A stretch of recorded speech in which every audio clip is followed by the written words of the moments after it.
welcome here to what's going to be home to chase race number 27 here of season 9 of the NNSCRA Snickers Cup Series. We're getting ready for racing here at the home to the Indy 500. Indianapolis Motor Speedway getting ready to play host to our 7th race of the chase for the championship as Zeke Marley starts on the pole here for Division 1. Of course, now, as far as the chase is concerned, we've gone from 16 drivers starting the chase out to now the Elite 8. And they'll get ready for their first race of the Eliminator round momentarily after the first 2 division races here today. But let's show you your starting lineup here. For the first race of this week, this division race, Joshua Balkowitz will start alongside the outside of the pole sitter Marley. We're going to cycle our way all the way back through this field. Still a lot of big names in this field that have not yet gotten to victory lane here this season. Got Trent Dunham, Sean Galligan. They haven't found victory lane yet. There's Zachary Fitzwater, Daniel Day, Charles Jackson right there in the 54, a former Snickers Cup Series champion. Hasn't been to victory lane yet. And there's Cody Lamas, Dylan Pote. They haven't been there as well. There's a lot of opportunity here for these drivers to try and do something before the season ends, because we are nearing the end of the season for sure. But we're about to get these cars going here for 16 laps of racing in Divisions 1, 2, and 3. 16 laps is not a whole lot of time, so these guys at the back are going to have to work their way to the front pretty doggone quick. Got thunder outside my house right now. Scaring my puppy too. Looking out the window like, what in the world was that? So, pretty sure my computer's on battery right now, so we shouldn't have anything black out here in the middle of a race. But anyway, pace car peels off. We're ready to go. Zeke Marley, Joshua Balkowitz will get us underway here at Indianapolis. We are green in what's going to be chase race number 7. Oh, I thought we were. Now we just got green. Okay, so I apparently jumped the start. And Zeke Marley did too, because Zeke's going to easily get out to the lead. Ralph Mason now going to move underneath of Joshua Balkowitz, and he easily moves to second. Noah Hart looking for his second win of this, or third win of the season rather. He is now going to move into third place. That inside line is the preferred line, and now Ralph Mason's going to use that inside line as he's going to try and go for the top position. Anthony McCurry just recently went to victory lane at Darlington. Ralph Mason trying to run the second Kyotech driver to get there, as he will clear Marley, and now Noah Hart looking to the inside. Wow, Zeke Marley was not going to let him in, and Noah Hart had to really force a way to the inside. They kind of missed his corner, and oh, they have trouble out of the exit of turn 4. 2 cars went up and pounded the wall hard. That was mid-pack, so I couldn't tell who it was, but they took a hard shot. And that's going to probably involve quite a few drivers as a result.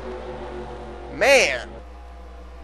Couldn't see the drivers, but you could see the impact back there. And that is not good. It's one thing about the high speeds of Indianapolis, the hits are just as hard as at any restricted plate track. Gene Sanford, Carson Gum involved. That looks like that could be Ben Braley there in the 59. It is. All in the pit road. Harrison Langford's got damaged. We're looking right now at Andreas Allen's car, badly damaged. Winston Cooper's collected. There's Dylan Pote, started dead last, but he didn't get through. Derek Pemberton, Chris Washer's got some damage. Possible rear end damage to Austin Talley. You have to see when he passes by our camera vantage point here. Oh no, I guess he got through it clearly. Trying to see if anybody else was involved. There might be some hood damage on Matthew Dallio's BMW. Hood damage on the 74 of Luis Hernandez. I think Trent Dunham behind him got some of that damage too. Jack Kearney, he's got damage on his AT&T Chevrolet. And I think everybody up here was ahead of the wreck when it took place. Well, I don't really know who the car was that got out of shape, or the 2 cars I saw shoot up the racetrack. My suspicions are they could very well have been Ben Braley and possibly Carson Gum, but we'll have to jump and look at a replay to confirm that, as Ralph Mason leads us into our first caution of the day here at Indianapolis. Alright, let's see what happened here. Oh, it was further up. Derek Pemberton going to get hooked off the nose of Andreas Allen and sent right back up the racetrack. Everybody avoided him, though. Oh, right there, Silver Fox gets a piece of it, though, and then maybe that's what triggered the wreck further up. We're going to see if anybody else hit Pemberton. Now, it looks like his car stayed to the high side and everybody avoided him. So it must have started then after that contact with the 77 of Allen. Whoop, thought I clicked on it. Oh, wow. Yeah, oh, wow. A lot of stuff going on there out of 4. And, yep, it was Ben Braley trying to get to the inside. He actually tried shooting up the middle between Carson Gum and Andreas Allen. And I don't know who he gets first. I guess Carson Gum comes up the track. Didn't realize the 59 was going to pull a move like that, and it sent him up into the wall, as well as the 59 of Braley, and Andreas Allen also collected. And then, here's the problem. There's just really nowhere to go out of this exit of the corner. There's Chris Washer. Jack Kearney gets into the back of Washer in the 35. Let's even get a better camera angle here. That's not bad, much better. That's okay, but it's not ideal. Carson Gum, I think, just went around off the nose of Gene Sanford. Looks like, is that Cavanaro? I think that's Cavanaro getting some of that. Harrison Langford, Trent Dunham, Luigi Victorino. Pote gets turned up into the wall off the nose of Riley Anderson. And then Kearney going to make more contact there. Gene Sanford's car spun down onto pit road after her contact with Carson Gum. And Langford's car you see on the bottom left going around in front of Riley Anderson and Trent Dunham. And then there's Winston Rivers with Austin Talley behind him. And, yep, there's some contact there. That is, I think, Trevor Gelfie, who got into the 17 as they were all trying to avoid Matthew Dallio and Dylan Poteet, who had gotten together there. So that is what brought out the caution. That's one of the worst spots out of turn 4 for a wreck to happen, because there's so little visibility and not very much room to be able to get around a wreck. And it happened here on our first caution of the day. Let's go back green. So we'll get ready to go back to green flag racing. Ralph Mason out in front. Now, he did not start off the season in the Snickers Cup. He came in pretty much second half of the season, but he's looking for his first win of Season 9. Zeke Marley started on the pole, has been able to stay in the top 2, will restart second. Noah Hart third, Rohit Arbu fourth, Sean Galligan right there in fifth, Pichu London sixth. Seventh is Balkowitz, eighth Kyle Collins, ninth is Steven Gonzalez, and James McLeod will complete the top 10. We do have some drivers out of the race after the incident we just saw. 2 in total. They are Carson Gum and Ben Braley. So Gene Sanford and Harrison Langford, Dylan Poteet, all those drivers were able to get their damage repaired. They are back on track. Only time will tell if they are still up to speed as Rohit Arbu dives out of line from the 4th position, looking for 3rd underneath of Noah Hart. Pichu London and Sean Galligan, 2 former Mobile and Cup Series champions, side by side. That would be for what was at the time the 5th position, but now London's looking for 4th underneath Noah Hart. And now Arbu going to look for 2nd underneath the car of Zeke Marley. So now it looks like Kyotech Racing will hold the top 2 spots here in Division 1. Mason out in front in the Pontiac, the Audi of Arbu in 2nd. I can tell you for sure, this is one track that Andrew Curry likes coming to. And I have no doubt that he gave some advice to his 2 drivers on how to drive this track, although I'm not really sure he really needed to give Ralph Mason much advice. Ralph Mason, knowing a lot about Formula 1 and IndyCar drivers and the way that the cars handle, and of course about this particular track. And right now, he's got his teammate right on his back bumper. Neither one of them been to victory lane this season. Both of them, I'm certain, would love to be able to win here at Indianapolis.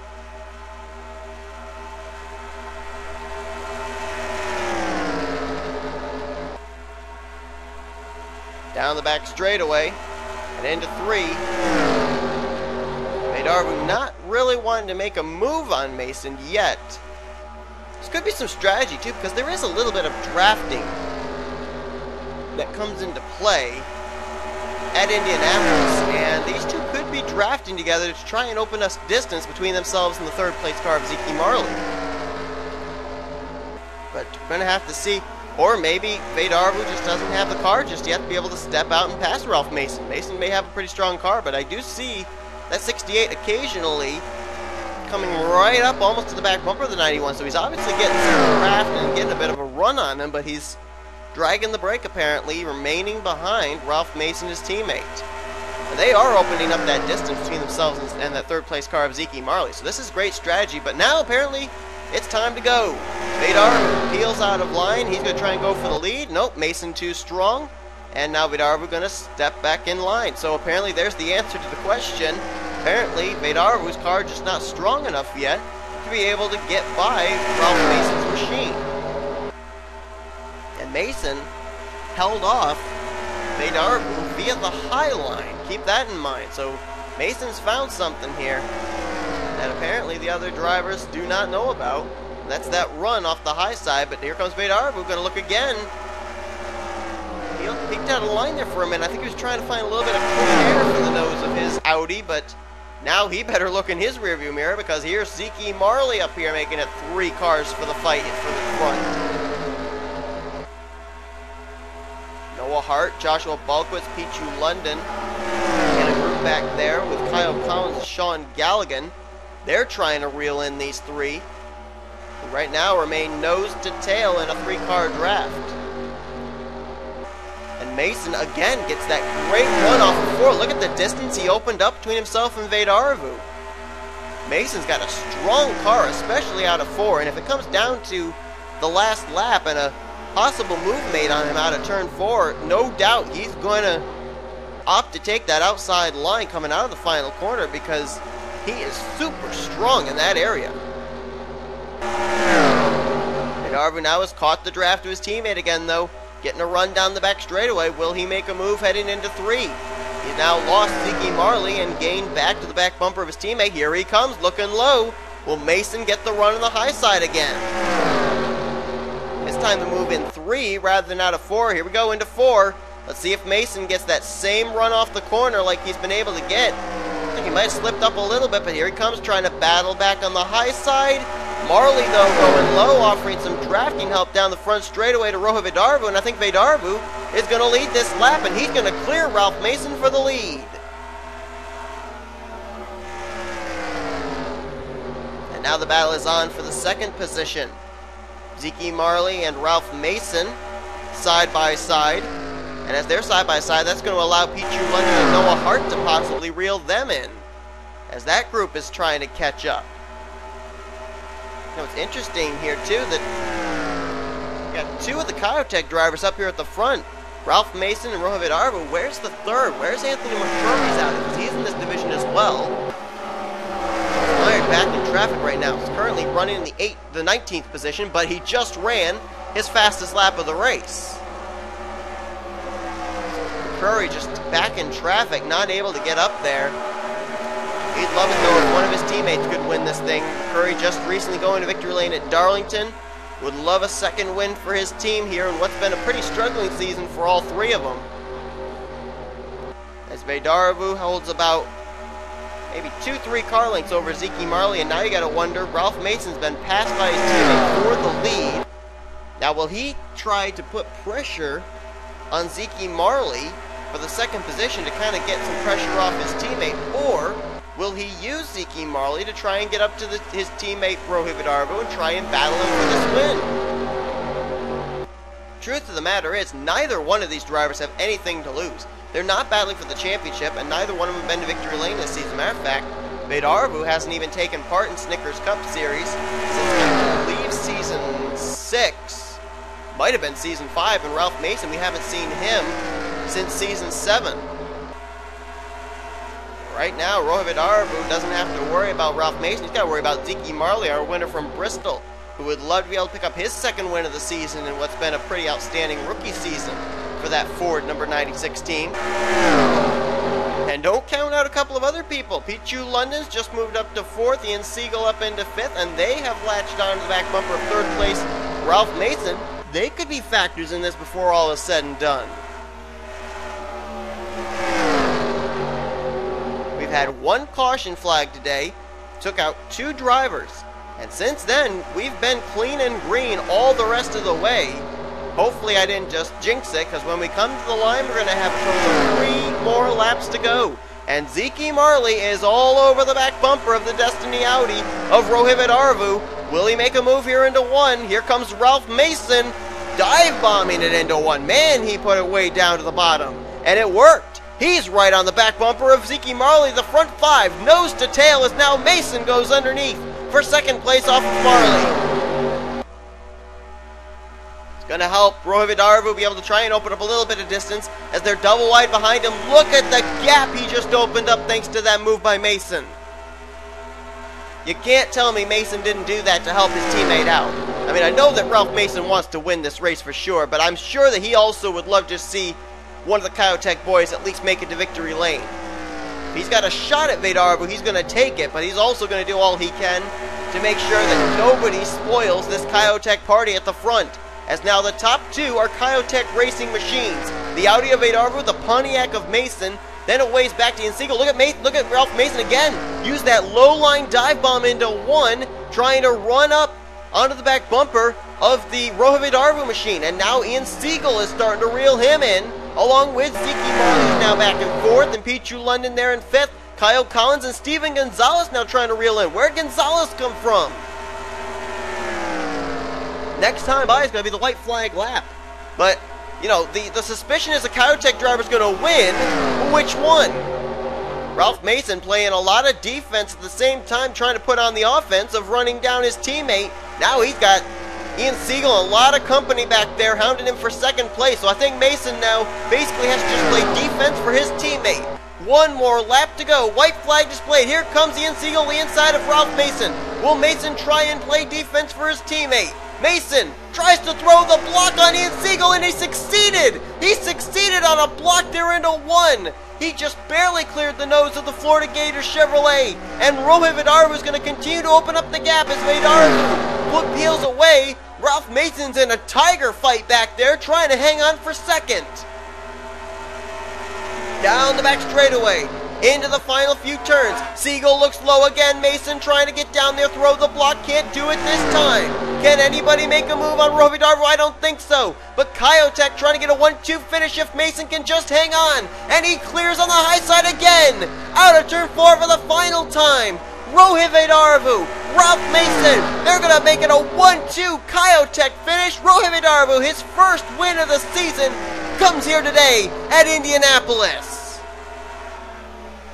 And did you see the run Ralph Mason and that train behind him were getting on Arvu? 1 more lap and Mason might have won this thing. But what a race for Kyotech.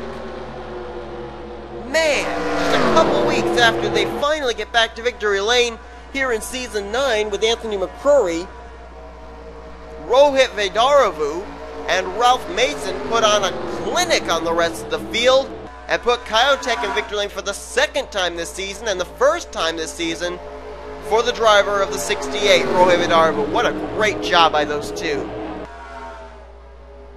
I am also curious to know, where did McCrory finally finish? He was scored in 19th when we last looked. Did he work his way any further up?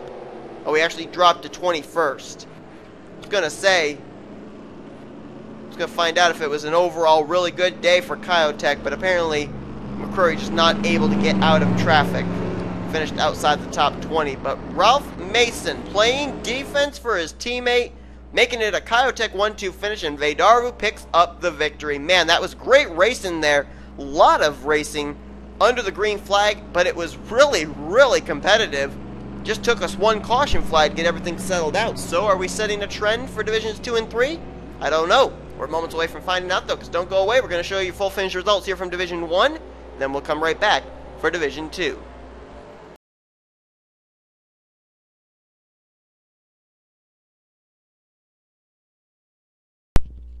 So with Division 1 over, at least we've got a little bit something to go on what to expect, at least here from maybe Division 2 and quite possibly our 7th race of the chase. We're going to have to see if the trend continues. We had 1 caution flag early, and then we went green flag racing all the way to the end in Division 1. Let's See what they do here in Division 2 with a couple of drivers on the front row that haven't yet been to victory lane this season. Brad Mojo's never been to victory lane in his Snickers Cup Series career. Dallerton, a former Truck Series champion, trying to find victory lane for the first time this season. And as I've said in the past couple of races before, his teammates from M&M, Michael Norman Motorsports, Michael Norman, rookies Dunn LaPrade, Kyle Collins, they've already been to victory lane, as well as Jessica Villanueva. Dallerton's the odd man out. He'd love to be able to complete the sweep for Michael Norman Motorsports with his first win of Season 9 coming here today at Indianapolis. But without further ado, let's show you the starting lineup for today's race here at Indianapolis. There's Blaine Keys, our winner from last week's race at Chicagoland. He'll be trying to go for 2 in a row. He was the first Sega Motorsports driver to win a points-paying race with that win last week. His teammate, Isaac Canepa, is actually in this field as well. And we already know Trent Dunham ran in Division 1, didn't finish too particularly well. So we'll see what Sega Motorsports can do. Is they'll try and go for their second straight win in Division 2, either with the rookie Blaine Keys or with his teammate Isaac Canepa. Here we go. Pace car rolls off. And these drivers will go around for their pacing laps here, or at least for half a pace lap, before we put them under green. Now, I'm trying to remember in Division 1 just exactly where that first wreck took place, and I think it was somewhere just outside of the top 10. So that's going to be a place that we're going to have to watch for to be a possible trouble spot here. And I think basically the reason we had that first big wreck was because they start in double file formation. That gives them a lot of opportunities to go 3 wide and 4 wide here at a track that normally is more about speed and precision than racing it up in 3 and 4 deep 4 wide racing. I mean, it just normally doesn't work here. It's not exactly a very roomy track, but we'll see what happens here as the green flag comes out. Here we go. Brad Mojo and Chris Dallerton both kind of getting equal restarts there. Mojo maybe a little bit quicker to the accelerator, but they are going to at least be going to be side by side, heading here through turn 1 and into turn 2. Now Mojo should get the run, and he will indeed clear for the top position. PJ Williams going to follow him there in second place. Not so sure. PJ Williams didn't push Brad Mojo into the lead. PJ Williams going to go for the lead himself, with Kyle Corbett right behind, Blaine Keys right there as well. PJ Williams is now alongside of Brad Mojo, side by side for the lead. Mojo, though, gets a nice run out of 3, and I think he may be able to pull down in front of PJ Williams. He does. They're 3 wide behind him. Keys in the middle, Dallerton on the high side, Dougie Shears down the inside, and they settled it back to double wide racing. That was pretty close. Believe it or not, all that taking place on the very first lap of this race, and at the end of it all, Brad Mojo going to lead the way here on the first lap. PJ Williams right behind him. And the outside line gets a nice run, especially out of the exit of 3, and a little bit out of the exit of 4, as we saw just earlier, and as well with Ralph Mason in Division 1. The caution flag's out. Now wait a minute, they're pacing already. Did the caution already come out on lap 1? I did not see any caution lights on at all. Maybe I just missed it, and maybe we didn't see it with the camera angles, but I didn't even see yellow lights on the outer portion of the track here. So we apparently had a wreck on lap number 1. I saw the field was separated, but I thought that we were still under green. Apparently not, though. So that didn't take long at all for the first caution to come out. It comes out right on lap number 1, and it'll be interesting to see where this one happened. The first wreck, or the only wreck, I should say, of Division 1 took place between turns 3 and 4 and out of turn 4. Let's see what happened and where it happened. Our first caution here of Division 2. Brad Mojo, the pole sitter, out in front. And this one's going to involve Theo Stegall. This was 3 wide, just inside the top 20, and it looks like it's Mason Powers into Liam Ervig, and they get up into Theo Stegall. Theo going to get turned around. This actually might not have been for 20th. This seemed a lot further back in the field, and up and into Webster Zygarde's 38 and Jake Haynes' 97. And then Zygarde comes right back down into traffic, and I don't know if anybody can get involved there. Look at Eric Powers up the middle. Jeffrey Finguy on the brakes to avoid. Do we really? Oh, wait. Lyndon Wright did not get going. Something happened to the 81. Now, wait a minute. We're just going to, just for purpose of seeing why the 81 was so far back, did he get the wall somewhere? Maybe he lost a cylinder on the start. I don't know. Let's see if we can find out what happened to him. No, he just didn't get going. Look at that. The car is visibly losing speed as they came to the green, and everyone went by him. I think that car lost a cylinder or something, or he broke a gear. I don't know what it is, but something mechanical happened on the 81. There you see everybody just trying to get by him. They were almost literally coasting from Dion Scott on back, and that may have actually saved them from getting involved in the wreck further up. But boy, tough break there. Mechanical problems for Lyndon Wright in that 81, as he had a tough time getting up through the gears. But our caution is out for Theo Stegall, Jake Haynes, and Webster Zygarde on the first lap of our Division II race. Green flag will be displayed this time as lights are out atop the pace car. Brad Mojo out in front, and can't say that he didn't fight for the top position. He has been having quite a few challenges to have to turn back, and he's been utilizing every portion of the racetrack, low and outside lines, all the way around this track there on that first lap. He was able to hang on, so he got himself a strong piece. Apparently he can put it wherever he wants to. PJ Williams right behind him, though. He's been out in front for a turn here. Kyle Corbett third, Chris Dollerton fourth, Blaine Keys in fifth. Then it's Nathan Norman, Dougie Shears, Brandon Krasta, Christopher Pierce, and Nick Pericles. After what we just saw, nobody is out of the race. However, Lyndon Wright is at the tail end of the field, so fortunately he will not be in the way of anybody. We're still trying to get word on what's wrong with his machine, whether he lost a cylinder or whether he has lost a gear. One or the other has caused major problems for that 81 getting up to speed here, and that'll definitely be evident here on this restart. Green flag back out here on lap 6 of 16. We have a total of 11 laps to go here in Division 2. Now, if the trend holds, this was our only caution flag for this division race.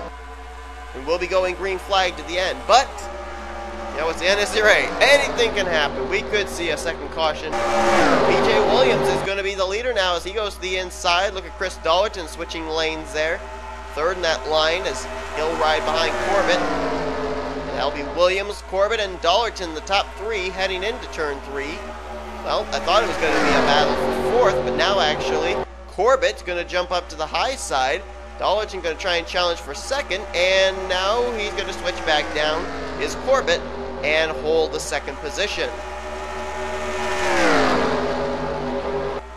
Williams with a bit of a gap right now over second and third, but as we've seen, drivers can stay single file with each other, draft back up to the back bumper of the car they're chasing, but now Dollerton wants to go for second place. He's going to try and take the runner-up spot, and he will succeed on clearing Corbett immediately out of turn number 2, now on to the back. Like I said, Dollerton the lone man out for the Michael Norman Motorsports team that has not won yet this season, but he and Corbett are in a bit of a fight right now. Corbett now going to switch over to the inside line, try and take second place back. The guy that's got to be loving this right now, the Starbucks Chevrolet driver PJ Williams, watching all this go on in his rearview mirror. PJ's actually looking, ironically enough, for his very first NNSCRA career victory. He was, if I recall correctly, a former winner in the rally car series I had on this channel, but that was NRSL. That was not under the NNSCRA banner. So PJ is still looking for his first NNSCRA win of his career. It could happen here at Indianapolis. And he's got a big pack of cars. A lot of drivers there that want to run him down. Corbett in second. Now Nathan Norman, who's taken over third.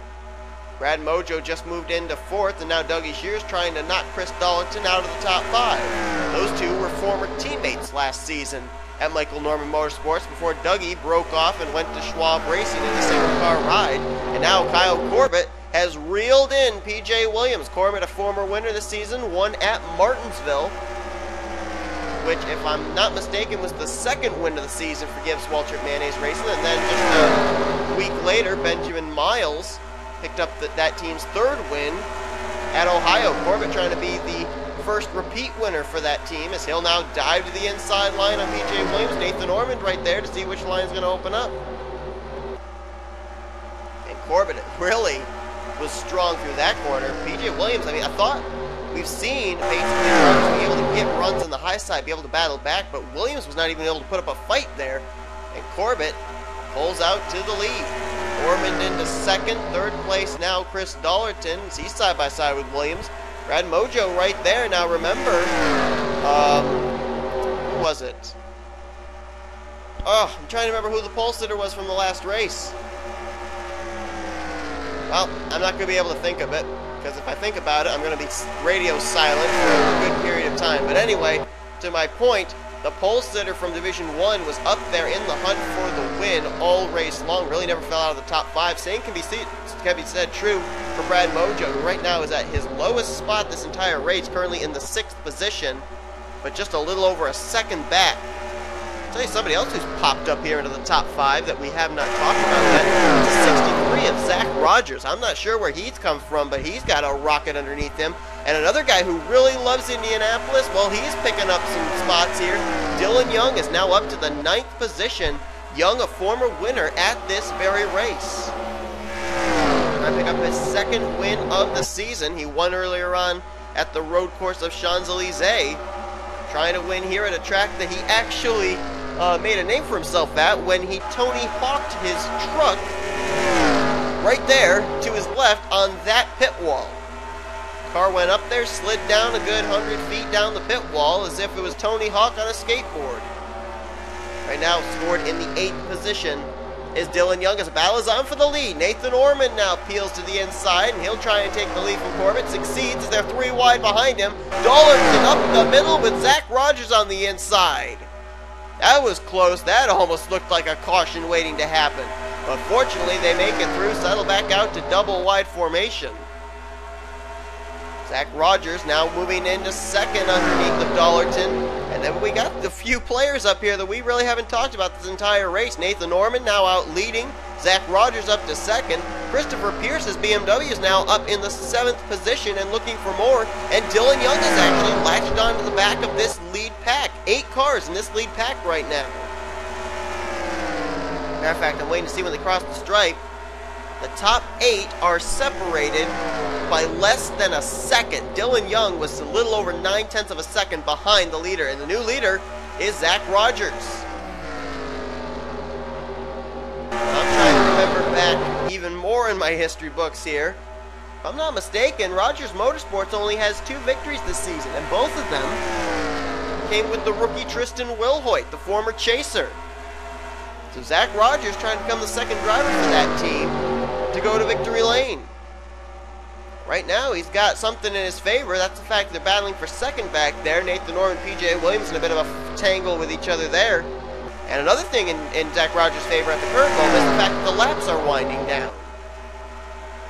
This time at the stripe, there's 4 to go. But Nathan Ormond and P.J. Williams, setting their differences aside for the moment, well, they appeared to be working with each other down the front straightaway, and now P.J. Williams immediately dives to the inside on Ormond. And now he'll be the point man as these drivers continue to try and run down Zach Rogers. Williams actually pulled away from Ormond a little bit there. Now what he's going to try and do is he's going to try and catch the slipstream off the back of the 63 Dodge and try and reel him in. Ormond also trying to do the same on P.J. Williams. That's one thing, too, about the draft, especially here at Indianapolis, is if you got a car close enough to the back of you, that actually pulls you back to them rather than you being able to latch onto the car in front of you and crash up to them. It's almost as if someone's throwing out a rope and lassoing you in, and that's what I think's happened right now with P.J. Williams. One thing I also did notice is with the laps winding down, there is a slow car up ahead. I wouldn't be surprised if it might be the slower car of Lyndon Wright, who we already documented earlier is down a cylinder or has some gearbox issue. With the fact that he's still running slow, I would assume it's a cylinder problem for the 81, because if he had lost a gear, he would be up to speed at least. Just takes him time to get up through the gears and get up to speed on the restarts. And they're going to catch it. Wait, no, that's not even Lyndon Wright. That's Lisa Gonzalez. Is that another driver with mechanical problems? Whatever the case, this is going to make it really testy for the lead. Rogers forges a hole at the inside, and everybody's going to follow like sheep to the inside line to get by. But that just bunched everybody up, and we got 2 more laps to go here in Division 2. Rogers at the line, Williams in second, Ormond in third, then it's Corbett, Dollerton, Christopher Pierce, and then it's a gap back to Brad Mojo, Nick Pericles, and Dylan Young, who apparently had a little bit more trouble than the other ones getting by the slower car than Lisa Gonzalez, which I would love to know what's going on with her. That's another Ford, by the way, too. I'm wondering if there might be something that's going on with the engines of the Ford machines. If that's the case, better not tell the pole sitter Brad Mojo or 9th place Dylan Young, because those are Ford drivers up in the top 10 right now. Henry Cavanaugh, another Ford driver, in 10th. So apparently, all I can assume is that Lyndon Wright and Lisa Gonzalez are both being plagued by the exact same thing, and that would be some kind of mechanical problem, undoubtedly with the engine. But we have one more lap to go. Zach Rogers has not relinquished what's been quite a lead, about maybe 6 car lengths back to P.J. Williams, and Williams has not really been able to close in on him. Can Zach Rogers hang on for just one more lap? Oh boy, P.J. Williams closed the gap up that time. He closed it up halfway from what he was at the start-finish line. Now about 2 car lengths off the back bumper of Rogers down the back straightaway. This race ain't over yet. Williams, about maybe 2.5, 3 car lengths off the back bumper of Rogers. Let's see how he enters here into turn 3. Will he get any kind of a run? Following in Rogers' tire tracks, maybe a half groove higher. Through the final turn here, turn 4. Will he try and make any kind of a move? Rogers looked a little better through that corner. He opened up the distance. Zach Rogers is going to come down and pick up his first win of his Snickers Cup Series career. He will win here today at Indianapolis in Division 3. Boy, PJ really was strong through 1 and 2. But I think Zach Rogers was stronger through 3 and 4. So 2 first-time winners this season. Let's show you your finishing results and head for chase race number 7 in Division 3.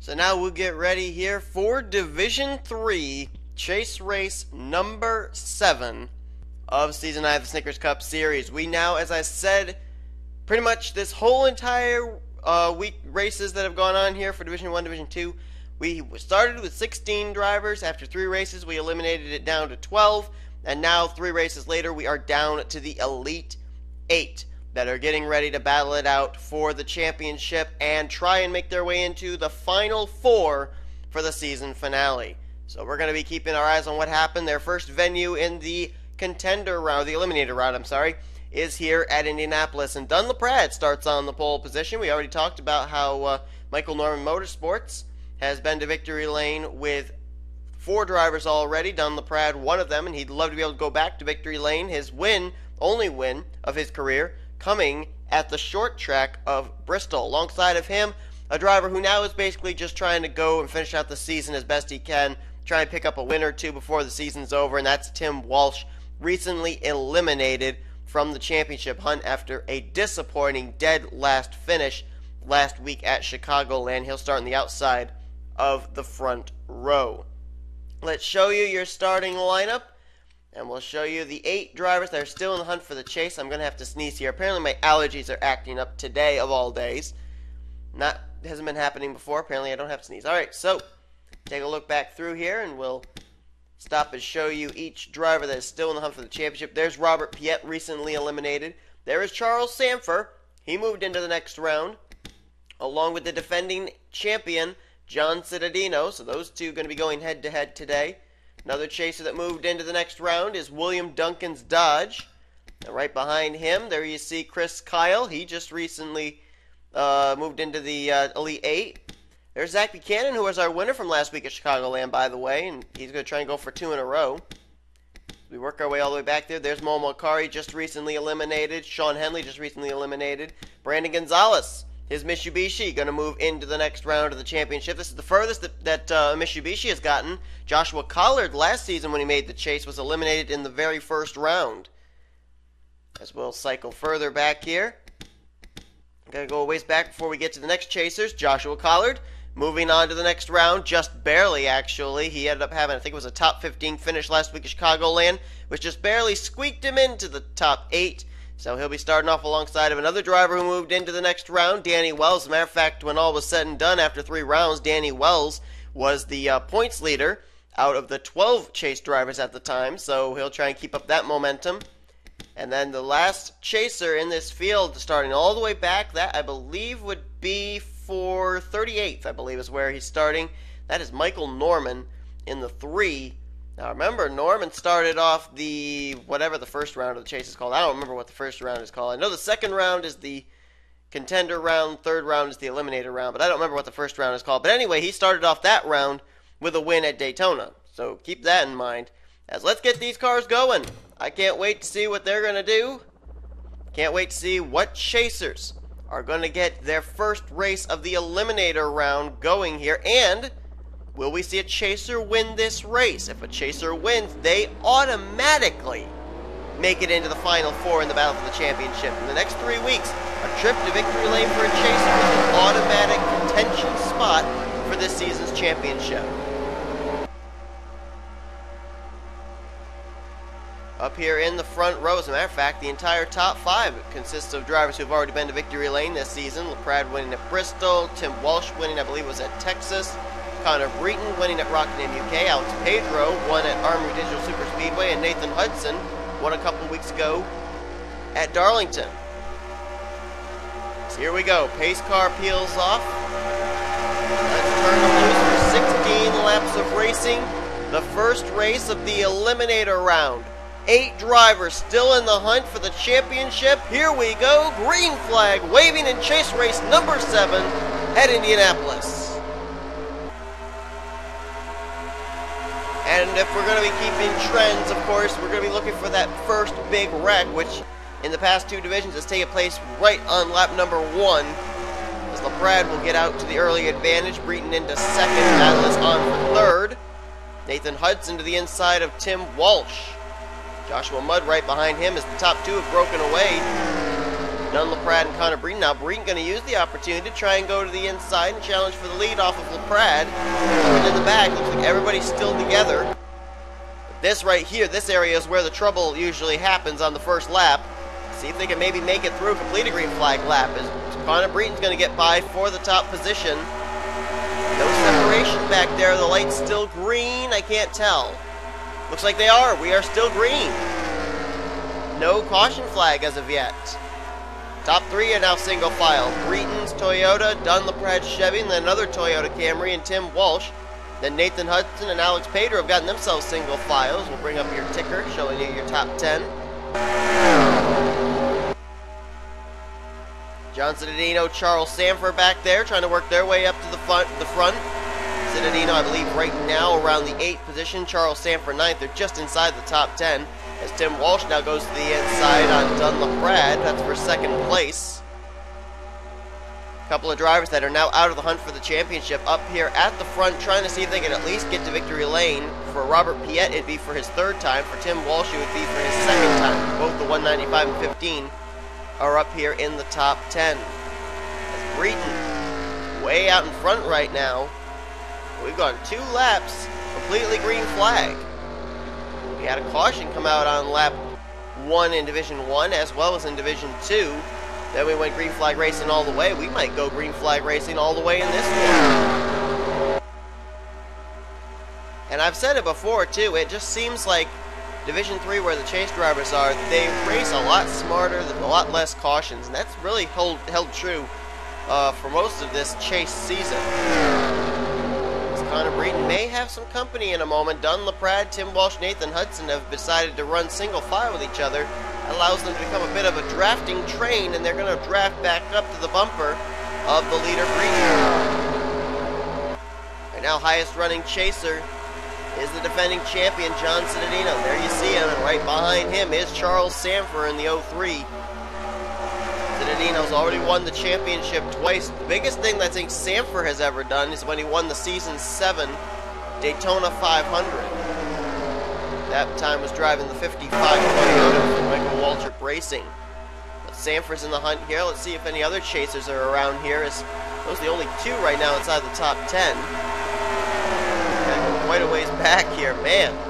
Where in the world are they? There's Chris Kyle. He's the 3rd highest running chaser.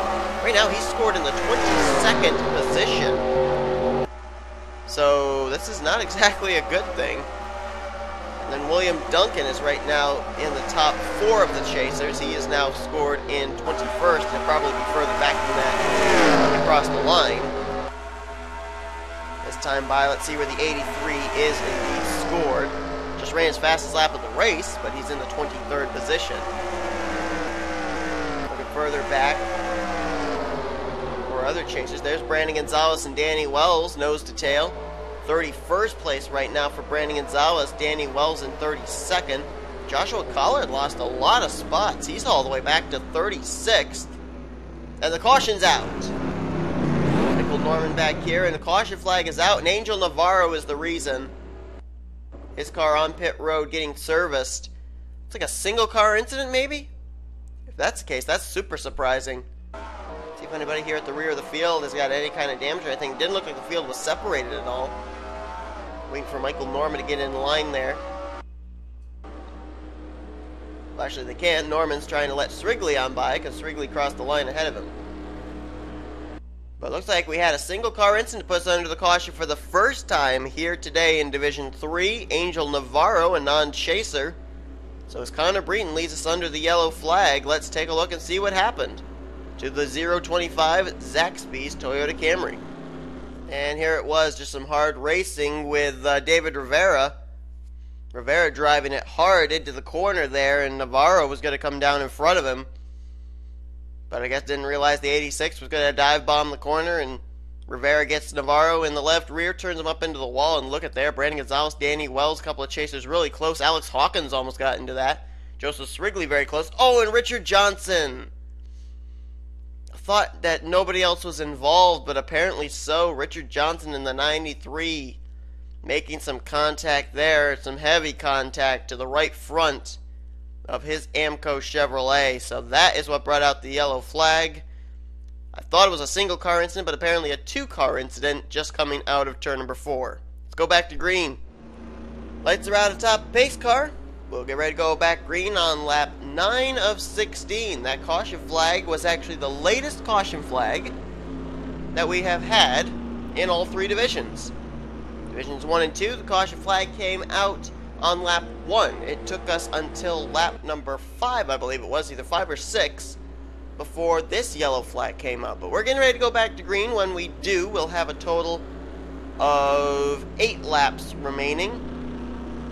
Connor Breton is out in front. Dunlap Pratt scored in 2nd. Tim Walsh 3rd. 4th is Joshua Mudd. Alex Pedro runs in 5th.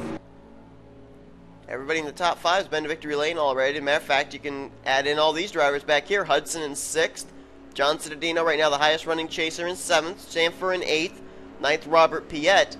And then the first non-winner this season rolls off in 10th, and that's Stephen Pollard III in the Volkswagen Jetta. Nick Smith is 11th. 12th is Levi McIntyre. Tristan Wilhoit 13th. 14th is Dylan Casella. Stephanie Gardner 15th. 16th, James Shelley. Charles Belding, who had a strong car last week at Chicagoland, he'll restart in 17th. Last week's winner, Zach Buchanan, 18th. 19th is Momo Akari, completing the top 10 is Jay Barker. The rest of the chasers. 21st restarting is Chris Kyle. 23rd is William Duncan. Got to go a long ways back before you find Brandon Gonzalez in 31st, Danny Wells in 32nd, Joshua Collard in 36th, and Michael Norman in 39th. So if the race were to end now, the 4 drivers in the slots of, as far as the top 4, would be Cittadino, Sanford, Chris Kyle, and who would the other one be? Green flag back out, by the way. Oh, and William Duncan. William Duncan would be the final one in the final 4, depending on where they finish out today's races. Green gets us back underway, a single file restart. So if my calculations are correct, we should go green flag all the way to the end. And as I said too, if a chaser wins, that's an automatic ticket into the final 4 championship battle at the season finale. Right now we've only got really 2 drivers up here that are prime contenders for an opportunity at that, and that's Cittadino and Sanford. But in order for them to get up here to the front, they got a lot of drivers to try and pass here. Hudson and Alex Pedro, Joshua Mudd, Tim Walsh, Connor Breton, and Don LaPrade, all former race winners this season. Breton going to open up a huge distance. Man, I wonder how far that is. Let's see the distance as they cross the stripe. Immediately, 0.4 of a second opened up there on second place Don LaPrade. Been a long time since Breton's been to victory lane. It's been, according to my calculations, 25 races since the Planters Peanuts Toyota went to victory lane at Rockingham, UK. That was the second race of the season. And now Don LaPrade trying to find some racing line to get to the back bumper of his machine. Tim Walsh right there as well. I would not count out Tim Walsh because Tim Walsh, in all honesty, has nothing to lose now. He's out of the hunt for the championship. He had a great season. Made it into the chase for the championship. Made it into the contender round. And now to just try and go for victories. Top two, nose to tail. Connor Breton and Don LaPrade. Tim Walsh trying to reel in this front duo. Nathan Hudson now up there into the fourth position with Joshua Mudd in fifth. Hudson's another driver who really turned up the heat after 2 weeks ago. He went to victory lane for the second time in his career, first time this season, at Darlington Raceway. LaPrade is right there. Is he going to make a move? Well, not this time. This is looking very similar to what we saw in Division 1 when Ralph Mason and Rohit Arvu were working together, drafting with each other in order to get some distance between themselves and the rest of the field. Now the top three, nose to tail. This battle back here between these two chasers is not going away. Citadino and Sanford. I've seen Sanford several times try and step out of line to make a move on Citadino. Now, why would he be doing that? That would be because then Sanford would be the leader of the chase points heading into next week at Lime Rock. And if he can be the points leader, that extra point could be a factor into whether he would be moving into the next round, the final four of the Chase of the Championship. And now he is not, he's gotten separated from Citadino. Nathan Hudson now tucking down. I'm almost wondering if maybe Sanford let him down. Maybe.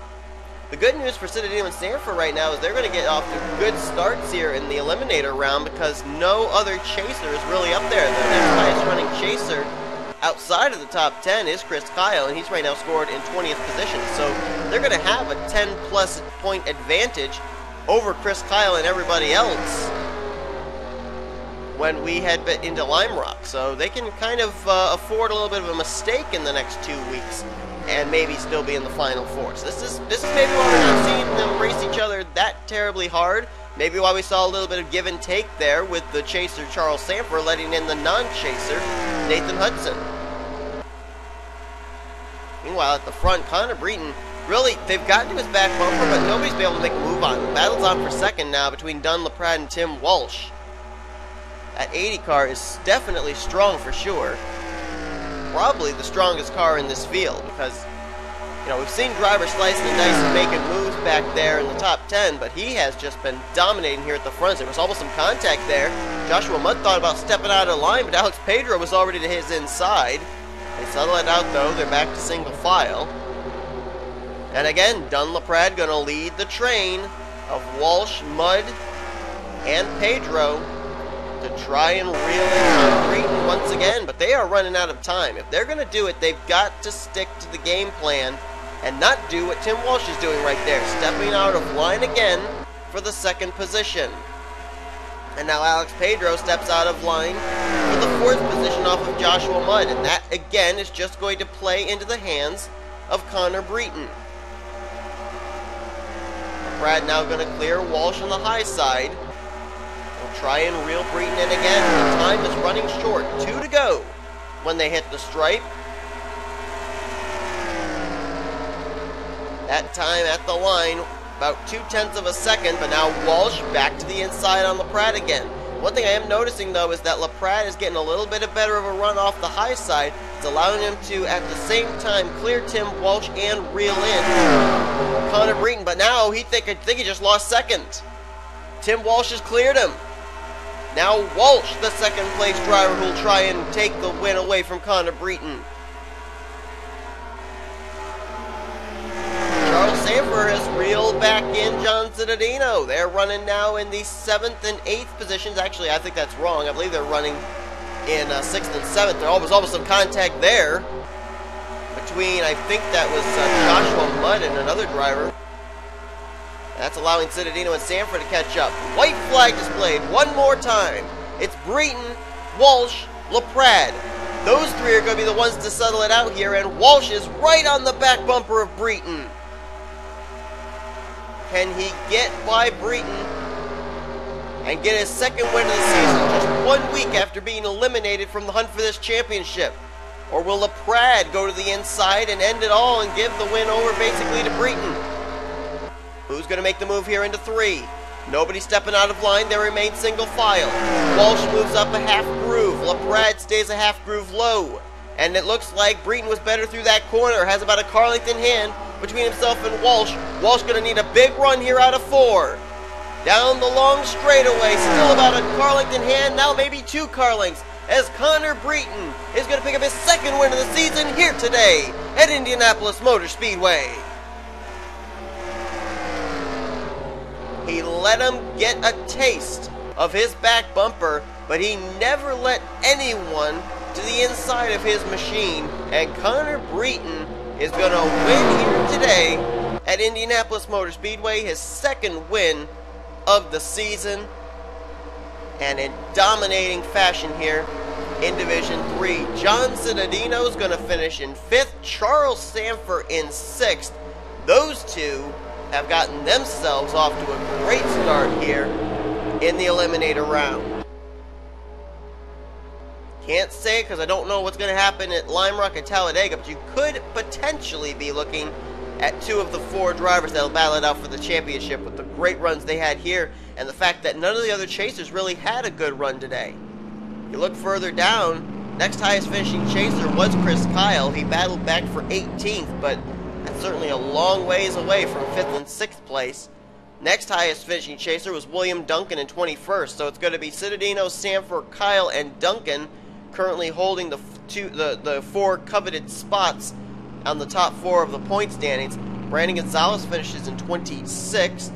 You gotta go a long ways down before you even find anybody else outside the top 30. Joshua Collard in 34th, Danny Wells in 37th, and Michael Norman never ever got out of the rear of the field.